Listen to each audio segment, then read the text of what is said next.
Hello दोस्तों। तो आज के इस वीडियो में आपको बताऊंगा स्पीच राइटिंग का सेकंड फॉर्मेट। इससे पिछली वीडियो में मैंने आपको सोशल इश्यू पर जो है स्पीच लिखना बताया था, जिसमें मैंने आपको बताया था कि 15 से 20 टॉपिक ऐसे थे जिसको आप सिर्फ एक फॉर्मेट से याद करके लिख सकते हैं। बड़े आसानी से आपको फुल मार्क्स मिल जाएंगे। नहीं देखा है तो उसका लिंक आपको डिस्क्रिप्शन बॉक्स में नीचे मिल जाएगा, वहाँ से आप उसको ज़रूर देखिएगा। तो स्पीच राइटिंग की सीरीज़ में हमारा दूसरा आता है वुमेन इश्यू का। इसका फॉर्मेट आज मैं आपको बताऊंगा। पूरा पैराग्राफ लिखा होगा, आपको कुछ नहीं करना है। मैं यहाँ सिर्फ 15 टॉपिक गिनवा रहा हूँ। उन 15 टॉपिक के बस नाम लिख देने हैं 3-4 जगह जहाँ मैं बताऊँगा, और आपका पूरा जो है वो स्पीच कंप्लीट हो जाएगा और आपको फुल मार्क्स मिलेंगे। इतना बेहतरीन फॉर्मेट है कि एक बार को टीचर भी पढ़ेगा तो लिखेगा कि बच्चे ने बहुत शानदार लिखा है। दिखाऊँगा आपको। पहले मैं आपको टॉपिक समझा देता हूँ। देखिए, वुमेन इश्यू क्या होता है, 11th और 12th में जो है स्पीच को 3 कैटेगरी में डिवाइड किया हुआ है। तो पहला होता है हमारा सोशल इश्यू, उसका वीडियो मैं पहले ही दे चुका हूँ आपको। दूसरा आता है हमारा वुमेन इश्यू, यानी कि वुमेन से रिलेटेड किसी भी तरह की समस्या है, कोई भी बात है सोसाइटी में, उसके ऊपर आपको लिखने के लिए कहा जा सकता है। तीसरा आता है टेक्नोलॉजी से रिलेटेड, बहुत जल्दी आपको उसकी वीडियो भी मिल जाएगी। तो चैनल को सब्सक्राइब कर लीजिएगा अगर नहीं किया है तो, ताकि वो उसका वीडियो का नोटिफिकेशन आपको आसानी से मिल जाए सबसे पहले। तो देखिए टॉपिक क्या-क्या आते हैं वुमेन इश्यू में। इसमें बेसिकली आता है क्राइम अगेंस्ट वुमेन, या तो छूट जाएगा मैं वही बताऊँगा आपको साथ के साथ। जैसे रेप है, डोमेस्टिक वायलेंस है, मतलब आप समझते ही हैं, सेक्सुअल हैरेसमेंट है, एसिड अटैक है, फीमेल इन्फेंटिसाइड है, कन्या भ्रूण हत्या, पेट में ही मार दिया जाता है, प्रीनेटल सेक्स डिटेल सिलेक्शन, यानी कि जन्म से पहले जो है लिंग की जाँच करवाना, ठीक है, कि लड़का है या लड़की है। अगर लड़की है तो उसको गर्भ में ही मार देते हैं उसको। Online gender based violence and mob violence, online भी जेंडर बेस्ड वायलेंस होता है, स्टॉकिंग होती है गर्ल्स की, ठीक है, उनको जो है टीज़ किया जाता है। इसमें एक ईव टीजिंग भी होता है। ईव टीजिंग मतलब लड़कियों को छेड़ना, वो भी आ जाएगा, नहीं लिखा था तो यहाँ बता दिया मैंने आपको। उसके बाद ट्रेडिशनल प्रैक्टिसेस होती हैं, जिसमें जैसे आता है डोरी डेथ है, दहेज के लिए लड़कियों को मार दिया जाता है। चाइल्ड अब्यूज़ है, छोटी बच्चियों के साथ जो है दुर्व्यवहार किया जाता है, उनको अब्यूज़ किया जाता है physically, mentally. Molestation of girl child, molest किया जाता है। सेलिंग ऑफ गर्ल्स, ये भी होता है, लड़कियों को बेच दिया जाता है। फोर्स्ड एंड चाइल्ड मैरिज, ये भी हमारे इंडिया में जो है बहुत ज़्यादा कॉमन है कि लड़कियों को जो है बहुत कम उम्र में शादी कर दी जाती है। एबडक्शन, यानी कि भगा कर ले जाना, किडनैप कर लेना, ये भी बहुत ज़्यादा होता है। और सेक्सुअल असल्ट जो है ये होता ही है। इसके अलावा मैंने जैसा आपको बताया ईव टीजिंग है, या इस तरह का और कुछ भी क्वेश्चन में लिखा हो जहाँ पे आपको दिखे कि ये वुमेन की समस्या के बारे में बात कर रहा है, तो उसमें को आप ये लिख सकते हैं, ठीक है? तो पूरा वीडियो देखिएगा, आपको पूरा अच्छे से समझ में आ जाएगा, सब चीज़ें समझाऊँगा मैं। जैसे पहला पैराग्राफ तो हमारा वही है जो हमने पिछले में लिखा था, तो आपने याद कर लिया होगा, तो उसको याद करने की दोबारा ज़रूरत नहीं है। बता देता हूँ यूज़ कैसे करना है। तो हम स्पीच दे रहे होते हैं, स्कूल के मंच पे दे रहे होते हैं, तो वैसे लिखना होता है हमें, या बोलना होता है। बोलने की जगह हमें यहाँ एग्ज़ाम में लिखना है, लेकिन फॉर्मेट वही रहेगा। Respected principal, teachers, and my dear friends, a very good morning to all of you. Today I am going to express my views on the topic of, जो भी हमारा टॉपिक का नाम है वो यहाँ पे आपको जितनी भी जगह में आ जाता है वो हम लिख लेते हैं। जैसे मान लीजिए कि मैं यहाँ पर लिख लेता हूँ डोमेस्टिक वायलेंस, तो यहाँ मैं लिख दूंगा डोमेस्टिक वायलेंस। बस जहाँ जहाँ खाली स्थान बताऊंगा वहाँ आपको बस ये नाम भर देना और कुछ नहीं करना, आपको पूरे मार्क्स मिल जाएंगे। अब देखिए अगला पैराग्राफ हम शुरू करेंगे।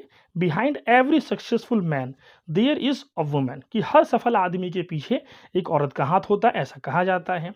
Not in only India but also all over the world, ये सिर्फ इंडिया में नहीं पूरी दुनिया में ऐसा कहा जाता है। She is said to be the ultimate strength and support, ठीक है, तो क्या कहा जाता है कि ये जो है अल्टीमेट स्ट्रेंथ है और सपोर्ट है।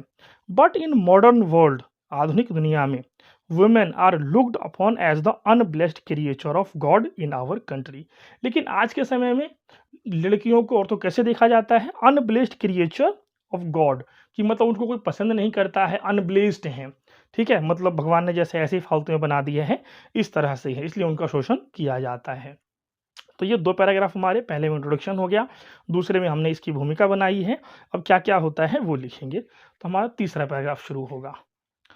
तो वापस से हम यहाँ पर तीसरा पैराग्राफ शुरू कर रहे हैं। इसमें जैसे डोमेस्टिक वायलेंस हमने वहाँ लिखा था, तो वही वही लिख देंगे।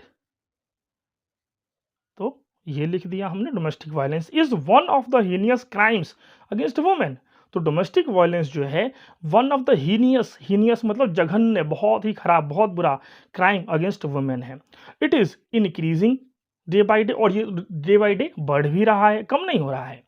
With advancement of material and social prosperity, जबकि हमारे देश में मटेरियल यानी कि भौतिक सुख सुविधा और सोशल प्रोस्पेरिटी जो है आ रही है, शिक्षा का स्तर बढ़ रहा है, लोग समझदार हो रहे हैं, लेकिन फिर भी जो है ये बढ़ता जा रहा है प्रोस्पेरिटी। फिर यहाँ पर हम वही लिखेंगे डोमेस्टिक, ठीक है, और वायलेंस, जो भी टॉपिक होगा उसको हम लिख सकते हैं। किसी भी टॉपिक में सिर्फ नाम लिखिए, फिट है वो, कोई दिक्कत ही नहीं, कोई चेंज करने की जरूरत नहीं है, सिर्फ नाम लिखना उस टॉपिक का। Domestic violence has become the order of the day. Order of the day मतलब ये रोज की बात हो गई है, किसी दिन न्यूज़ उठाइए आपको उसको इस तरह की खबरें वहां पर मिल जाएंगी। फिर पैराग्राफ चेंज करेंगे, it is indeed a Slur on the modern Indian society. Slur मतलब कलंक, ये जो है एकदम आधुनिक भारतीय समाज पर जो है कलंक की तरह है। The cult of violence has grown to such proportions, ठीक है, मतलब ये इतना ज़्यादा ये क्राइम बढ़ गया है कि एक तरह से जो है ये कलंक है पूरी सोसाइटी के लिए। All the social political and economic progress made by us is nullified by the simultaneous increase in violence against women. तो जितनी भी हमने तरक्की की है, चाहे वो पॉलिटिकल है, सोशल है, इकोनॉमिक है, जितनी भी तरक्की हमने की है, वो सारी तरक्की क्या होती है, नल हो जाती है, बेकार हो जाती है, जब वुमेन्स के अगेंस्ट इस तरह के क्राइम होते हैं। ठीक है, किसी भी टॉपिक पे होगा आप लिखेंगे, कोई दिक्कत ही नहीं है, सब में ये फिट आएगा। इसी तरह से बड़े प्यार से सोच समझ के इसको लिखा गया है। फिर हमारे पास थर्ड आता है कि टू स्टॉप दिस, इसको रोकने के लिए we need to raise awareness of the dangers of harmful traditions. तो इसको रोका कैसे जाएगा, तो इसके लिए जो है हमें रेज करना पड़ेगा अवेयरनेस, जागरूकता फैलानी पड़ेगी of the dangers of the harmful traditions. जो हार्मफुल ट्रेडिशंस हैं, नुकसानदायक ट्रेडिशंस है, जैसे चाइल्ड मैरिज है, तो ये हार्मफुल ट्रेडिशन है।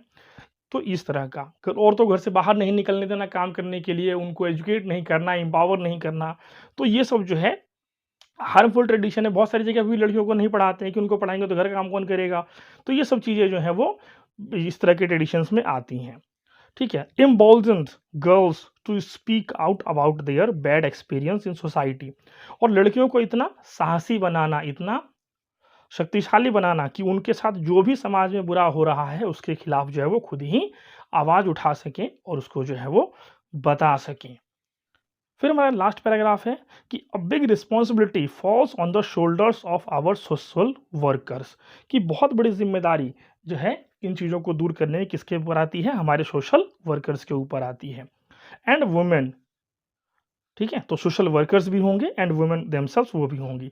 To eradicate the crime like, फिर से यहीं वही डोमेस्टिक वायलेंस, ठीक है, क्योंकि वो खुद एम्पावर्ड होंगी, तब उनको किसी के आश्रय पे नहीं रहना पड़ेगा, वो जो है शक्तिशाली रहेंगी और उनके साथ कोई क्राइम जो है वो नहीं होगा, तो इसको तब इरेडिकेट कर पाएंगे, यानी कि ख़त्म कर पाएंगे जड़ से। फ्रॉम आवर सोसाइटी, पूरे समाज से जो है ये चीज़ें खत्म हो पाएंगी। The time has come for a crusade, time जो है वो आ चुका है किस चीज़ के लिए, क्रूसेड के लिए, ताकि इसमें ये जो है इन समस्याओं से औरतें जो है बाहर निकल सकें। साथ के साथ मैं आपको कहना चाहूँगा कि आप इसको अपने दोस्तों के साथ शेयर भी कीजिए, और उन खास तौर से उन दोस्तों के साथ जिनको इंग्लिश कम आती है, उनके साथ ज़रूर शेयर कीजिए ताकि वो भी इसका फ़ायदा उठा सकें और सिर्फ एक फॉर्मेट याद करके जो है 15-20 टॉपिक्स पे जो है आर्टिकल लिख सके और अच्छे मार्क्स स्कोर कर सके। Thanks for watching. अच्छा लगा है तो वीडियो को लाइक ज़रूर कीजिएगा और कमेंट करके बताइएगा कि आपको इसके अलावा और क्या ग्रामर जो है पढ़ना है। मैं कोशिश करूँगा उन टॉपिक पे भी वीडियो बनाने की। Thanks for watching.